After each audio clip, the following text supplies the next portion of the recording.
여러분, 오늘 하루도 고생 많으셨죠? 평생 가족을 위해 살다 보면 문득 이런 생각이 들 때가 있어요. 나는 어디쯤 서 있는 걸까? 젊을 때는 자식 키우느라, 나이 들어서는 손주 봐주느라, 늘 손은 바쁘지만 정작 내 마음을 챙길 틈은 없었죠. 오늘은 그런 어머니들의 이야기입니다. 새벽은 차가웠다. 하늘은 아직 어둠 속에 잠겨 있었고 골목을 지나는 바람은 뼛속까지 스며들었다. 어머니는 무거운 장바구니를 들고 수산시장으로 향했다. 손끝이 시릴 정도로 얼어붙었지만 걸음을 멈출 수 없었다. 칼과 비닐봉지를 챙겨 넣은 낡은 가방, 며칠째 찢어진 채로 그대로인 장갑, 손등에 남은 자잘한 생채기들, 그것이 어머니의 하루를 대신 설명해주고 있었다. 오늘은 뭐가 좋아? 어머니가 시장 한편에서 늘 거래하던 상인에게 물었다. 고등어 괜찮아? 근데 오늘 값 좀 올랐어. 어머니는 잠시 고민하다가 살이 단단하고 신선한 것들로 골랐다. 팔고 남은 작은 생선 중 쓸만한 것들은 허름한 장바구니에 조심스럽게 따로 챙겼다. 우리 아들 고등어 구이 좋아하지. 손끝이 얼얼해지도록 칼을 쥐고 비늘을 긁었다. 하지만 그 손으로 아들의 손을 잡아줄 수는 없었다. 비린내가 배어 있을까봐, 손끝이 거칠어 아플까봐. 어머니는 아들이 태어난 순간부터 늘 손을 씻고 또 씻었다. 아들은 반듯한 아이였다. 책가방을 둘러매고 새벽같이 학교에 갔다. 도서관에서 밤을 새우고 알바를 하며 용돈을 벌었다. 어머니는 아들이 대견했다. 그리고 늘 마음속으로 다짐했다. 우리 아들만은 나처럼 살게 하지 않을 거야. 그렇게 어머니는 날마다 생선을 손질했다. 비린내가 밴 손을 문지르며 끊어진 손톱을 숨기며. 그러다 문득 이런 생각이 들 때도 있었다. 우리 아들도 혹시 이 냄새를 싫어할까? 아들은 가끔 장난스럽게 코를 막았다. 엄마, 손 씻어. 냄새 나잖아. 어머니는 그 말에 웃으며 손을 비비며 대답했다. 에이, 이게 엄마 냄새지. 그때는 그게 그저 농담인 줄만 알았다. 그 말이 어머니의 가슴을 후벼 팔 줄은 그때는 아무도 몰랐다. 우리 아들 꼭 좋은 대학 가야 해. 그래야 엄마가 더는 시장에 안 나가도 되지. 어머니는 늘 같은 말을 했다.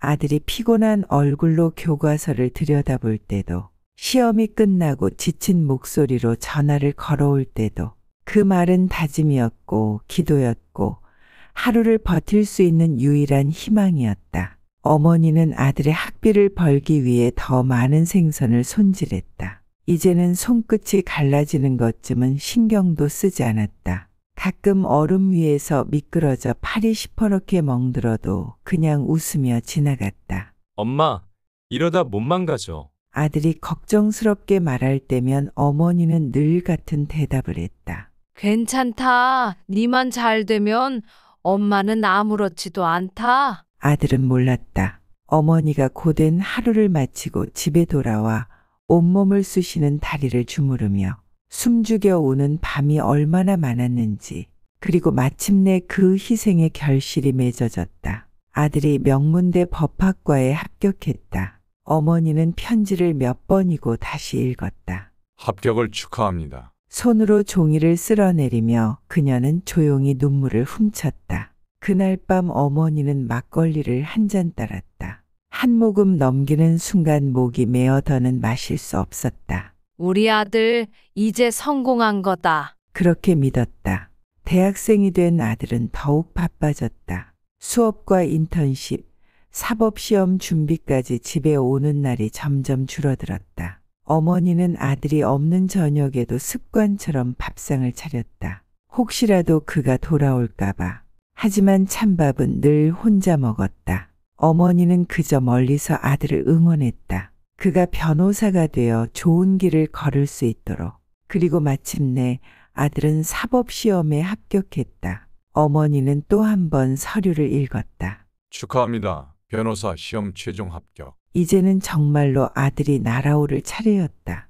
그녀는 믿었다. 이제 아들은 어머니를 지켜줄 것이라고. 하지만 그녀는 몰랐다. 세상은 그녀가 생각한 것보다 더 차가운 곳이었다는 것을.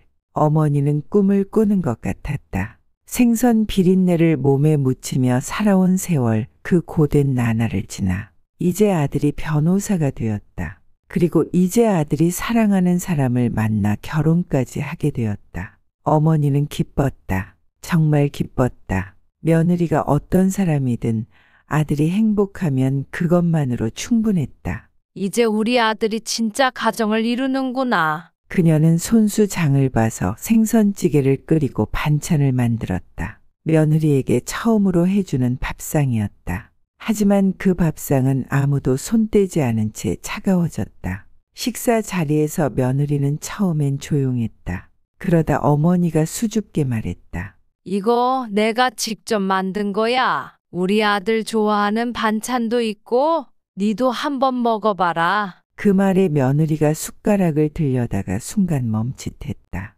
그리고 희미하게 코를 찡그렸다. 어머니, 이거 생선 비린내가 좀 강하네요. 순간 어머니는 자신의 손을 내려다봤다. 늘 차가운 물에 담갔던 손, 굳은 살과 상처가 가득한 손, 아들이 어릴 때부터 먹여 키운 밥상이었다. 그런데 이제는 불편한 것이 되었다. 며느리는 조용히 숟가락을 내려놓았다. 저는 원래 생선 냄새를 좀 힘들어해서요. 앞으로 어머니 오실 때는 다른 메뉴로 부탁드려도 될까요? 어머니는 말없이 고개를 끄덕였다. 그날 그녀는 처음으로 깨달았다. 내가 해주는 밥을 이제는 아무도 원하지 않는구나. 그날 이후 며느리는 조금씩 어머니와 거리를 두기 시작했다. 어머니, 오실 때 연락 주세요. 갑자기 오시면 좀 당황스러워요. 어머니, 그냥 편하게 쉬세요. 굳이 손 안 대셔도 돼요. 어머니, 바쁘시죠? 굳이 안 오셔도 돼요.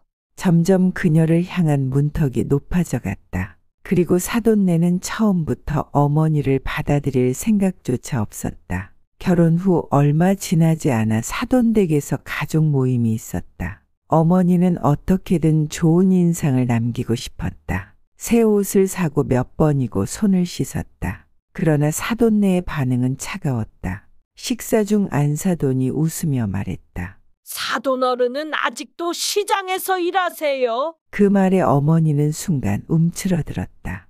예, 아직은 몸이 되는 데까지는 해야지요. 아, 요즘 시대에 그게 좀 이제 연세도 있으신데. 그런데 솔직히 우리 집안하고는 좀 안 어울리지 않아요? 바깥 사돈도 맞장구 쳤다. 우리 집안은 대대로 공무원이고 판검사도 몇 명 있고 솔직히 시댁이 시장에서 생선 장사하는 집이라고 하면 우리 집안 체면이 좀 깎이지 않겠어요. 순간 식탁 위에 모든 소리가 멎었다. 어머니는 자신이 제대로 들은 게 맞는지 한참을 멍하니 있었다. 그러자 사돈이 덧붙였다. 시장 바닥에서 생선 팔던 분이 우리 사위 어머니라고 하면 좀 위신이 안 서지 않겠어요? 그 순간 어머니의 손에 힘이 빠졌다. 그녀의 손등에 돋아난 굳은 살, 그 손의 뱃냄새, 그 모든 것이 이들에게는 체면이라는 이름 아래 부끄러운 것이 되어 있었다. 어머니는 그날 집으로 돌아오는 길, 버스 창문을 멍하니 바라봤다. 자신이 평생을 바쳐 키운 아들이 이제는 자신을 부끄러워해야 하는 사람이 된 걸까? 그녀는 조용히 손을 무릎 위에 올려놓았다. 자식을 위해 희생했던 손, 밥을 짓고 생계를 책임졌던 손.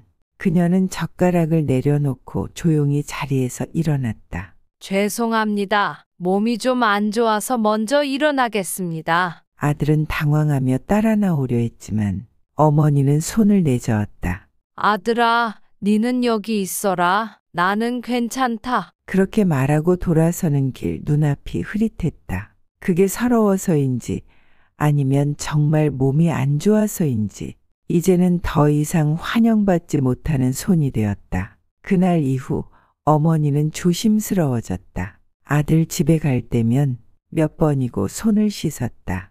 뜨거운 물로 문질러도 아무리 비누칠을 해도 손끝에 남아있는 냄새는 지워지지 않는 것 같았다. 그 냄새가 며느리를 불편하게 만들까봐, 사돈네를 창피하게 만들까봐 어머니는 차마 아들 집 문을 쉽게 두드리지 못했다. 어머니, 그냥 연락하고 오세요. 며느리는 늘 웃으며 말했지만 그 말은 결국 아무 때나 오지 말라는 뜻이었다. 어머니는 점점 이 집에 자신이 설 자리가 없다는 걸 깨달아갔다. 그리고 그녀는 더 이상 필요하지 않은 사람이 되어갔다. 어느 날 아들이 출근한 뒤 어머니는 조용히 아들 집을 찾았다. 손에는 정성껏 준비한 반찬 보따리가 들려 있었다. 아들이 좋아하는 장조림, 묵은지, 그리고 직접 빚은 만두까지 문을 두드리자 며느리가 문을 열었다. 하지만 그녀의 표정은 기쁨이 아닌 당혹감이었다. 어머니, 무슨 일이세요? 우리 아들 먹이려고 좀 해왔지. 니도 같이 먹어. 어머니는 작은 미소를 지으며 봉투를 내밀었지만 며느리는 받지 않았다. 대신 한숨을 쉬며 말했다. 어머니, 저번에도 말씀드렸잖아요. 연락 없이 오시면 곤란하다고요.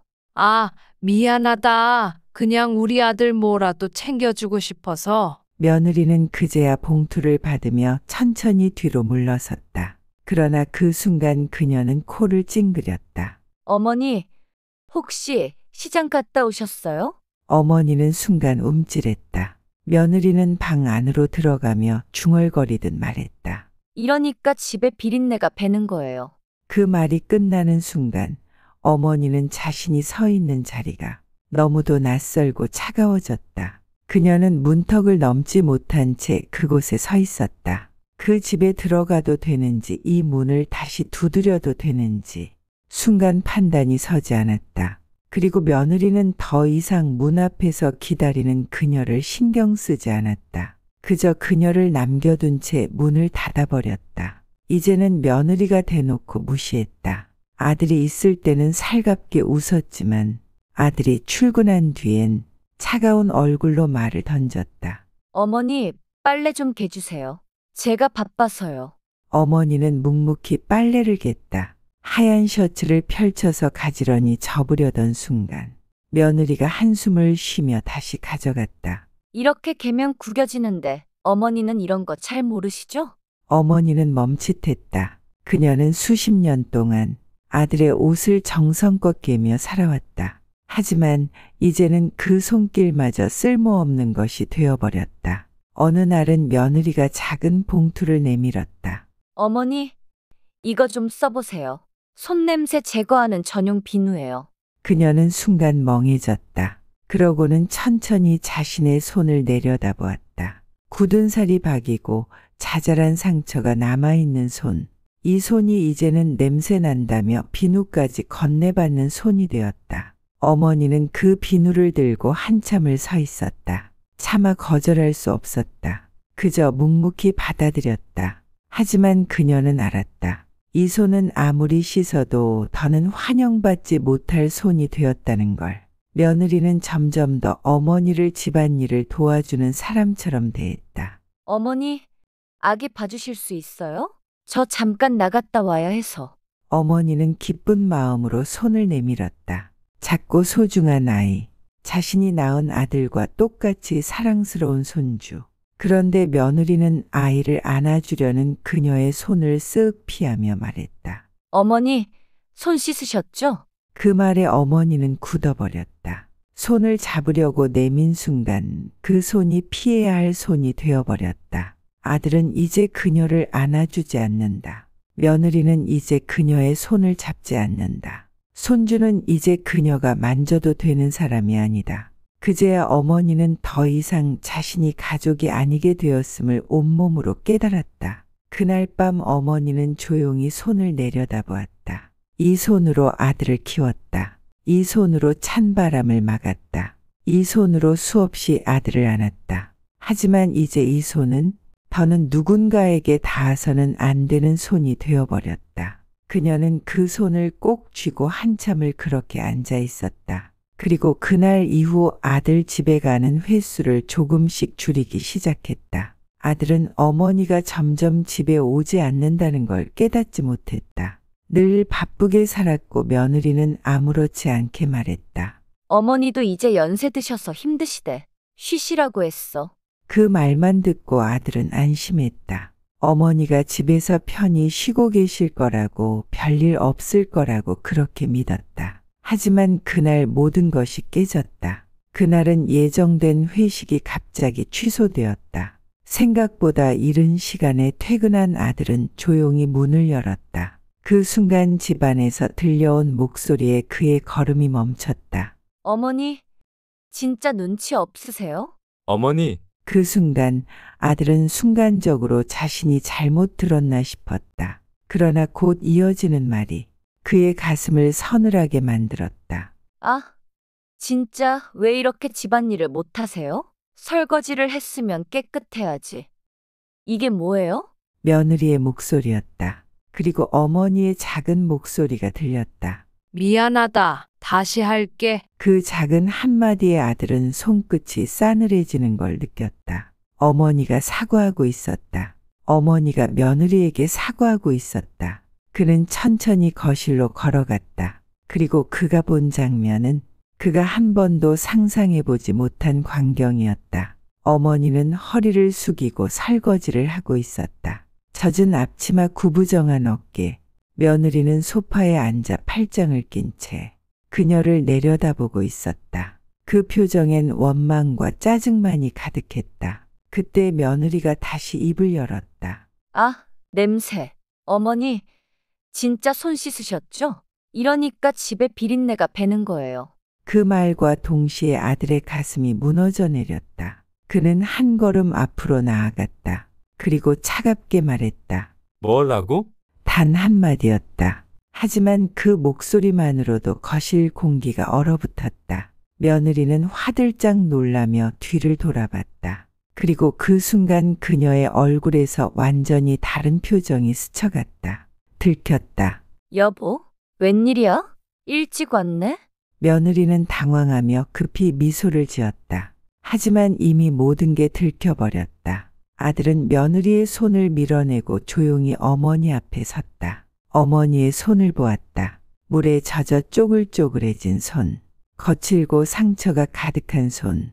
그 손이 지금까지 자신을 키워준 손인데 그 손을 자신의 아내가 더럽다고 말했다. 그 손이 그녀가 냄새 난다고 피한 손이었다. 아들은 한동안 아무 말도 하지 못했다. 그리고 조용히 말했다. 엄마, 나랑 나가자. 어머니는 고개를 들었다.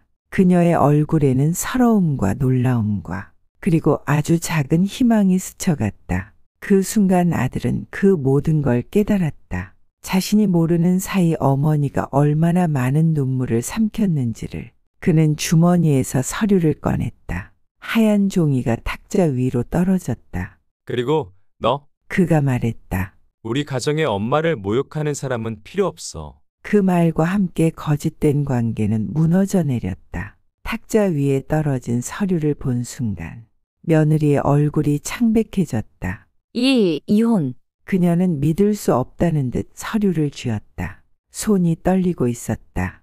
여보, 무슨 장난이야? 이혼이라니 갑자기 무슨 말을 하는 거야?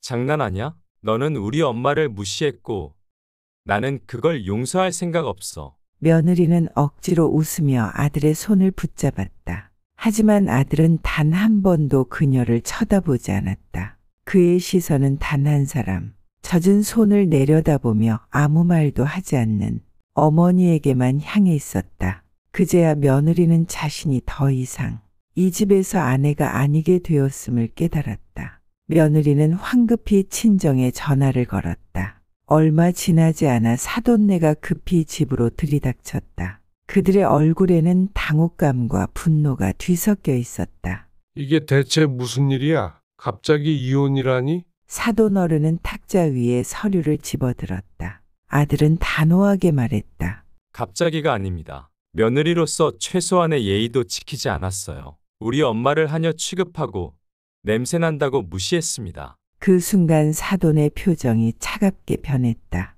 그리고 그는 작게 한숨을 쉬며 말했다. 그래도 이혼은 너무 성급하지 않아? 우리 딸이 시댁에 얼마나 애썼는데. 그러자 사부인도 맞장구 쳤다. 그러니까요. 그런데 너무 예민하게 구시면 우리 딸이 무슨 죄예요? 시어머니 모시고 살자고 한 것도 우리 딸인데. 사도는 여전히 말도 안 되는 소리를 늘어놓고 있었다. 솔직히 변호사 가정이면 시댁도 어느 정도 사회적 위치가 있어야 하지 않겠습니까? 시장 바닥에서 생선 팔던 분이 우리 사위 어머니라고 하면 그는 한숨을 쉬며 말했다.